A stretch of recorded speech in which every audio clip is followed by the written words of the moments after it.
नमस्कार, स्वागत है आपके अपने चैनल 5G एजुकेशन में। आज हम बहुत ही महत्वपूर्ण कक्षा 7वीं की गणित 8th ग्रेड अभ्यास पुस्तिका के सभी पाठों को एक एक करके सॉल्व करने जा रहे हैं। आइए, ये बुक हमें राज्य शिक्षा केंद्र समग्र शिक्षा मध्य प्रदेश राज्य शिक्षा केंद्र भोपाल से प्राप्त हुई है। ये बुक का पहला पेज है जिसमें समान से निर्देश दिए हुए हैं। अनुक्रमणी का पाठ दिए हैं। इसमें पार्ट 1 पूर्णांक से लेकर पाठ 14, पाठ 13 ठोस आकारों का चित्रण। इस पे 13 पाठों को हमको बारी बारी से करना है। आइए देखते हैं। आइए, अध्याय 1 पूर्णांक। पहले पाठ की पूरी जो आपको बुक मिली है उसे अच्छे से पूर्णांक पाठ को पढ़ ले। उसके बाद 8th ग्रेड करेंगे तो हमको बहुत सारी चीज़ें अच्छे से बनने लगेगी। जैसे इसके कुछ निर्देश देखते हैं। बच्चों, आप जानते हैं कि पूर्णांक संख्याओं में जब ऋणात्मक संख्याओं को भी सम्मिलित कर दिया जाता है तब हमें जो संख्या प्राप्त होती है उसे पूर्णांक संख्या कहते हैं। आगे प्रश्न पूछा गया है ना कि पूर्णांक संख्या कौन सी छोटी है कौन सी बड़ी है, तो इसे देख लीजिए आप। पूर्णांक संख्या जो है ये बनी हुई है, ठीक है। इसमें देखिए ऋण 5 ऋण 4 से बड़ी है, ऋण 4 जो है ऋण 3 से छोटी, मतलब ये बढ़ रहे हैं। ऋण 5 से बड़ी ऋण 4 है, ऋण 4 से बड़ी ऋण 3 है, ऋण 3 से बड़ी ऋण 2 है, ऋण 2 से बड़ी ऋण 1 है, फिर 0 है, ठीक है। यहाँ आप कंफ्यूज ना हो, ये आगे बढ़ रही हैं, ठीक है। प्रश्न पूछेगा आगे, है ना। ये समान से हैं, इनको भी आप निर्देश हैं, ये समान से दी गए हैं, इनको भी आप पढ़ लें। जैसे योग तत्समक पूछा है, तो योग तत्समक क्या होता है। देखिए बच्चों, जब किसी पूर्णांक में शून्य को जोड़ते हैं तो हमें वही पूर्णांक प्राप्त होती है। जैसे -4 में हम 0 को जोड़ लें तो हमको क्या प्राप्त होगा, ऋण 4 ही प्राप्त होगा। तो 0 पूर्णांकों के लिए एक योज्य तत्समक है, मतलब यदि उसको जोड़ दें तो हमारे उत्तर में कोई फर्क नहीं पड़ेगा। जैसे ऋण मतलब 0 को जोड़ रहे हैं तो कोई अंतर में अंतर आ रहा है क्या, ऋण 4 का ऋण 4 है, तो ये 0 जो है योग तत्समक कहलाता है, ठीक है। आइए हम प्रश्न उत्तर पे आते हैं। आइए इसमें देखते हैं। प्रश्नों को पढ़कर दिए गए विकल्पों में से सही उत्तर चुनकर लिखिए एवं सामने दिए गए घेरे को भरना है, ठीक है। ये यहाँ पर भरना है जो भी आंसर आपका आएगा। चलिए प्रश्न नंबर पहला देखते हैं। क्या दिया है, दिए गए में से सबसे छोटी पूर्णांक कौन सी है, ठीक है। इनमें से सबसे छोटी पूर्णांक आपको बताना है। तो अभी हमने देखे थे कि ऋण 2 ऋण 1, फिर आ गया इसमें 0 और फिर 1, है ना, +1 हो गया। तो ऋण 2 है, इसमें से सबसे छोटी होगी, है ना। ये ऋण 2 जो है सबसे छोटी होगी। उससे बड़ी ऋण 1 होती है, उससे बड़ा 0 होता है और 0 से बड़ा +1 होता है। आप ध्यान रखेंगे, ठीक है। तो इसका राइट आंसर डी आ जाएगा। यहाँ पर आपको गोला लगाना है। नेक्स्ट प्रश्न देखते हैं। पूर्णांकों के लिए योज्य तत्समक कौन सा है। देखिए योज्य तत्समक बताए थे हमने।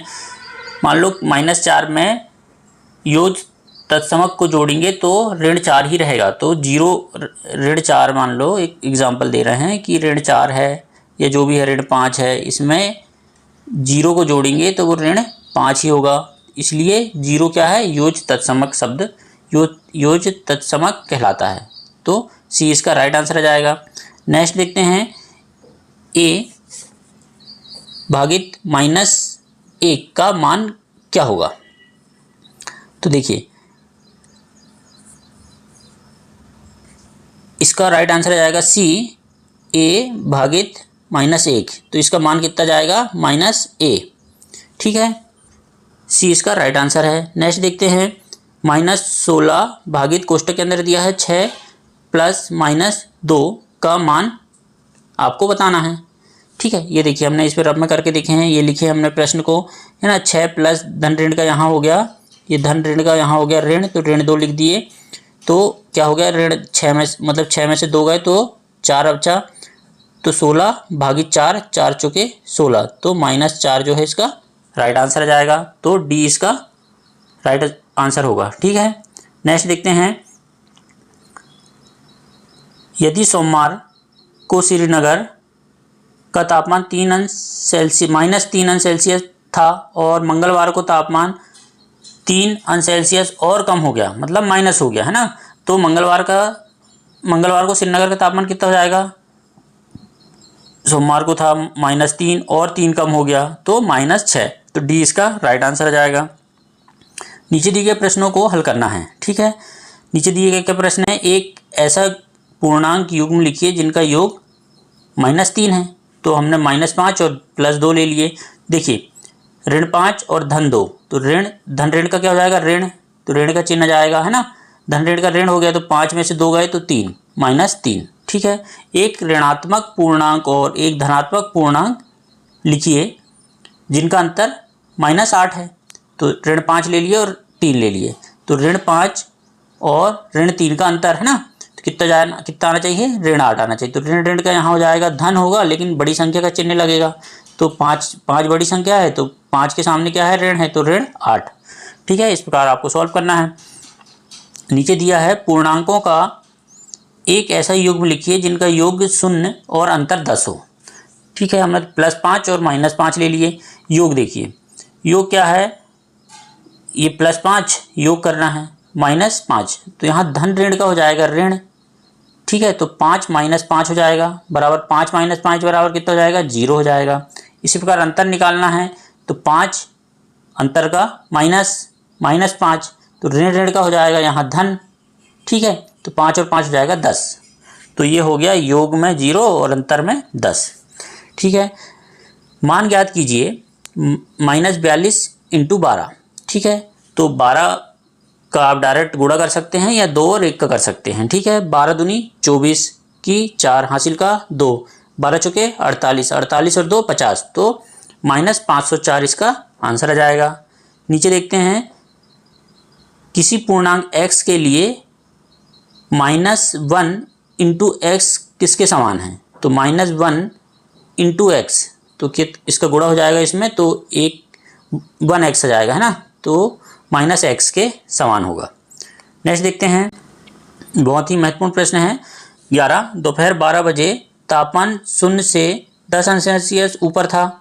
यदि यह आधी रात तक 2 अंश सेल्सियस प्रति घंटे की दर से कम होता है, पर घंटे कितना कम हो रहा है? 2 अंश सेल्सियस, तो किस समय तापमान 0 से 8 अंश सेल्सियस नीचे होगा? आधी रात को तापमान क्या होगा? ठीक है, तो 1 घंटे में तापमान कम हो रहा है कितना? 2 अंश सेल्सियस, तो 12 घंटे में तापमान हो जाएगा 12 × 2, 24 अंश सेल्सियस कम हो जाएगा।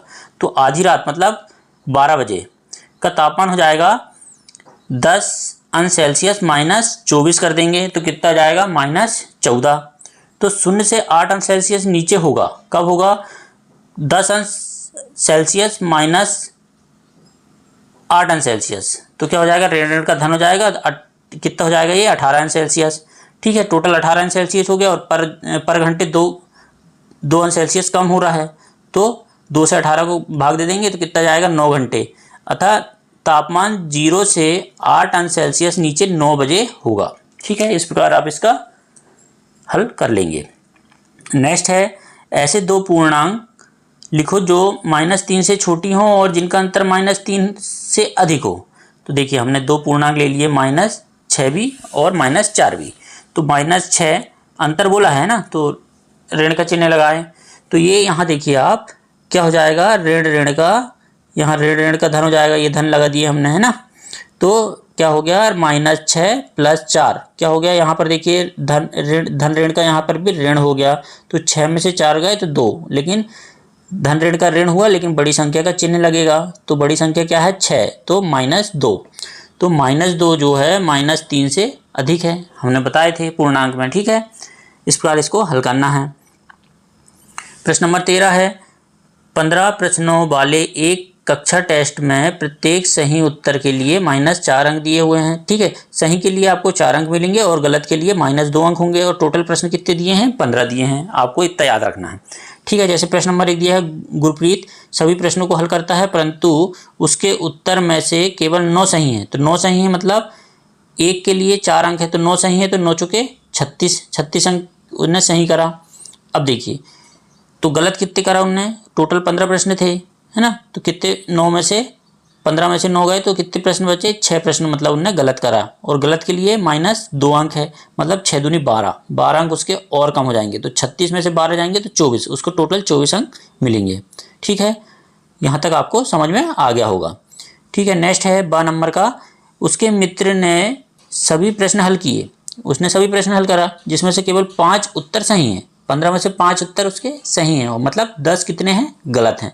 तो 5 सही हैं, मतलब 1 अंक 4 अंक का है सही है, तो 4 अंक का 1 है, तो 5 चुके 20 अंक उसको मिले। और 10 उसने गलत करा है, तो गलत के कितने अंक माइनस हो रहे हैं, -2 हो रहे हैं, तो 10 दूनी 20, मतलब उसने 20 अंक के सही करा और 20 अंक के गलत कर दिया। तो उसको कितने अंक प्राप्त हुए, टोटल 20 में से 20 गए तो 0 अंक मिले। ठीक है, सरल सा प्रश्न था। नेक्स्ट है, एक बहुमंजिला इमारत में जमीन से ऊपर 25 मंजिलें हैं और प्रत्येक की ऊंचाई 5 मीटर है। देखिए 25 मंजिला है और प्रत्येक की ऊंचाई 5-5 मीटर में एक मंजिल बनी हुई है। जमीन के नीचे भी 3 तल हैं, मतलब जमीन के नीचे भी 3 मंजिल हैं और प्रत्येक की ऊंचाई यहाँ पर भी 5 मीटर है। इमारत की लिफ्ट 1 मीटर प्रति सेकंड, मतलब 1 सेकंड में 1 मीटर चल रही है। ठीक है, तो प्रति सेकंड की गति से चलती है, तो एक व्यक्ति को 50 मीटर की ऊंचाई से दूसरी मंजिल तक पहुंचने में कितना लगेगा। देखिए 50 मीटर की ऊंचाई से दूसरी मंजिल में, ये देखिए हमने ये 50 मीटर की ऊंचाई है, यहाँ से दूसरी मंजिल, मतलब यहाँ पर आएगा वो, यहाँ पर आएगा तो पहली मंजिल में पहुँचेगा और यहाँ पर आएगा तो दूसरी मंजिल में, मतलब कितना 5-5 मीटर की है, तो ये 10 मीटर नीचे हो जाएगा। 50 मीटर ऊपर और 10 मीटर नीचे, है ना। 2 मंजिल आ रहा है, एक मंजिल की ऊंचाई 5 मीटर है, दूसरी मंजिल की हो जाएगी 5, तो टोटल हो जाएगा 10। तो 50 और 10 मतलब 60 मीटर की दूरी वह तय कर रहा है दूसरी मंजिल में जाने के लिए। ठीक है, यहाँ तक यदि आपको समझ में आ गया होगा तो प्रश्न बन जाएगा। ठीक है, एक बार और देख लीजिए 50 मीटर से आ रहा है वो ऊपर से और उसको जाना है दूसरी मंजिल में, यहाँ तक आएगा तो 5 मीटर और यहाँ पर आएगा तो एक और 5 मीटर, मतलब 5 और 5 10, मतलब टोटल वह 60 मीटर की दूरी तय करेगा। और जो लिफ्ट है वो 1 मीटर दूरी 1 सेकंड में तय कर रही है, तो टोटल दूरी उसने कितनी कर लिया, 60 मीटर चला, तो 1 मीटर 1 सेकंड में, तो 60 मीटर 60 सेकंड में, तो 60 इसका राइट आंसर हो जाएगा। ठीक है, पैटर्न देखिए और उसे आगे बढ़ाइए। जैसे -5 × 5, देखिए 5 में 5 का गुणा कर दीजिए आप, 5 25, है ना, तो यहाँ धन ऋण का ऋण आ जाएगा। ठीक है, यहाँ पर भी देखिए पहले चिन्ह देख लीजिए, धन ऋण का ऋण 20, 5 के 20, यहाँ पर भी देखिए धन ऋण का ऋण आएगा, मतलब ऋण 20, 25 में से -25 में से +5 घटाए तो -20 आ जाएगा। यहाँ देखिए यहाँ पर सभी चिन्हों का खेल है। ठीक है, नेक्स्ट प्रश्न देखिए, ऋण 5 × 3, तो 5 × 15 तो होता है, लेकिन चिन्ह काहे का लगेगा, धन ऋण का ऋण का चिन्ह लगेगा, है ना। यहाँ पर देखिए -20 + 5, तो धन ऋण का ऋण होगा, है ना, धन ऋण का ऋण होगा, लेकिन बड़ी संख्या का चिन्ह लगेगा तो माइनस का चिन्ह लगेगा। धन ऋण का ऋण हो गया, मतलब 20 में से 5 गए 15। ठीक है, यहाँ देखिए 5 दूनी 10, अब चिन्ह क्या लगेगा, धन ऋण का ऋण का चिन्ह लगेगा। ठीक है, गुणे में। और यहाँ देखिए यहाँ -15 + 5 है, तो क्या हो जाएगा, धन ऋण का ऋण होगा, मतलब 15 में से 5 घटेगा तो कितना आएगा, 10 आएगा, लेकिन चिन्ह का लगेगा, धन ऋण का ऋण होता है ना, तो ऋण 10 आ जाएगा। इसी प्रकार 5 × 5, चिन्ह क्या लगेगा, धन ऋण का ऋण, है ना। इस प्रकार -10 में से +5 करेंगे तो धन ऋण का ऋण हो जाएगा, मतलब 10 में से 5 गए 5 बचेगा, चिन्ह का लगेगा, धन ऋण का ऋण लगेगा। ठीक है, इस प्रकार आपको इसको सॉल्व करना है। आशा करते हैं कि वीडियो आपको अच्छा लगा हो। प्लीज़ हमारे वीडियो को लाइक, कमेंट, सब्सक्राइब करना ना भूलें। धन्यवाद।